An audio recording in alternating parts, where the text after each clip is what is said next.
मौजूदा financial year खत्म होने वाला है और 1 अप्रैल से नए टैक्स ईयर की शुरुआत होने जा रही है। ऐसे में ज्यादातर टैक्स पेयर अभी से फाइनेंशियल प्लानिंग में जुट गए हैं। अगर आपने अभी तक टैक्स सेविंग को लेकर प्लानिंग नहीं की है तो इस बारे में सोच रहे हैं कि अपनी गाढ़ी कमाई बचाने के लिए कैसे और कहां निवेश किया जा सकता है, तो फिर ये खबर आपके लिए है। हम आपको इस वीडियो में टैक्स बचाने के लिहाज से बेहतरीन कुछ ऑप्शंस की जानकारी देंगे, जिसके जरिए टैक्स को कटने से आप बचा सकते हैं। टैक्स सेविंग के लिए समय से पहले निवेश करना होता है और फिर इनकम टैक्स डिपार्टमेंट को निवेश से जुड़े दस्तावेज प्रूफ के तौर पर देने होते हैं। आप 31 मार्च 2025 तक कुछ स्कीम्स में निवेश करके ITR भरने के दौरान ओल्ड टैक्स रिजीम को चुनकर डिडक्शन क्लेम कर सकते हैं। इसके लिए आप तमाम सरकारी सेविंग स्कीम्स में निवेश कर सकते हैं। सबसे बड़ी बात, आप इस स्कीम्स में निवेश करते हुए टैक्स की बचत तो कर ही सकते हैं, बल्कि इनसे मिलने वाले धांसू रिटर्न्स का लाभ भी ले सकते हैं। और इस मामले में सबसे ज्यादा पॉपुलर ऑप्शन में है NSC, सुकन्या समृद्धि योजना, PPF और NPS शामिल है। सबसे पहले बात करते हैं PPF की।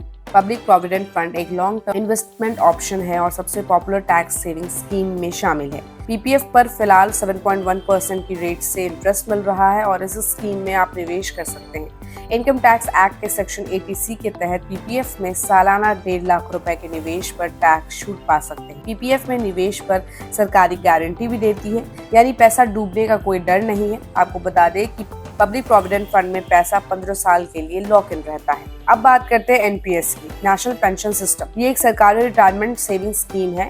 इसमें भी निवेश पर इनकम टैक्स एक्ट के सेक्शन 80C के तहत टैक्स छूट मिलता है।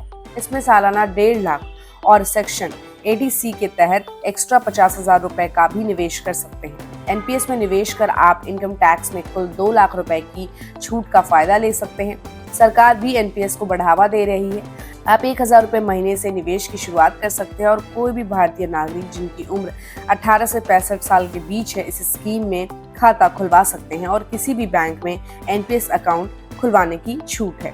SSY स्कीम सरकार के द्वारा खासतौर पर बेटियों के लिए शुरू की गई small saving scheme Sukanya Samriddhi योजना है। इस योजना में निवेश करते हुए आप टैक्स बचत कर सकते हैं। आप अपनी 10 साल से कम उम्र की बिटिया के नाम पर सुकन्या समृद्धि योजना में खाता खुलवा कर टैक्स सेविंग कर सकते हैं। इस स्कीम में मैक्सिमम 1.5 लाख रुपए सालाना जमा करके इनकम टैक्स की छूट ली जा सकती है। सुकन्या समृद्धि योजना पर मिलने वाला इंटरेस्ट 8.2% है, यानी कि बेटी की भविष्य भी सुरक्षित और टैक्स की भी बचत। चौथा ऑप्शन है senior citizen saving scheme. Tax saving के लिए अलग अलग विकल्प है। Senior citizen saving scheme SCSS ये भी बहुत ही फेमस सेविंग स्कीम है। इस स्कीम में निवेश करने के लिए आप बैंक या पोस्ट ऑफिस में अपना अकाउंट ओपन करा सकते हैं। इसमें किए गए निवेश के जरिए आप अकाउंट में जमा रकम 80C के तहत इनकम टैक्स की छूट प्राप्त कर सकते हैं। इसमें मैक्सिमम सालाना 1.5 लाख रुपए निवेश कर सकते हैं और सुकन्या समृद्धि योजना की तरह सरकार इसमें भी 8.2% ब्याज दे रही है। पांचवा ऑप्शन है ELSS saving scheme. Equity linked saving scheme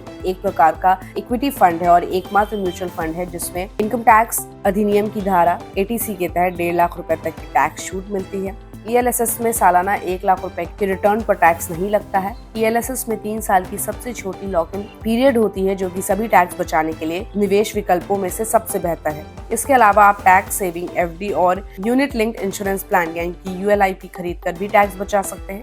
health insurance के प्रीमियम के भुगतान के लिए 25,000 रुपए तक की कटौती का क्लेम कर सकते हैं। वहीं अगर आप अपने माता पिता के लिए हेल्थ इंश्योरेंस खरीदते हैं तो 50,000 रुपए की एक्स्ट्रा राशि बचा सकते हैं। तो इस पूरी खबर पर आपकी क्या राय है, हमें अपनी राय कमेंट बॉक्स में दें और ऐसे ही अपडेट्स के लिए देखते रहिए गुड रिटर्न्स।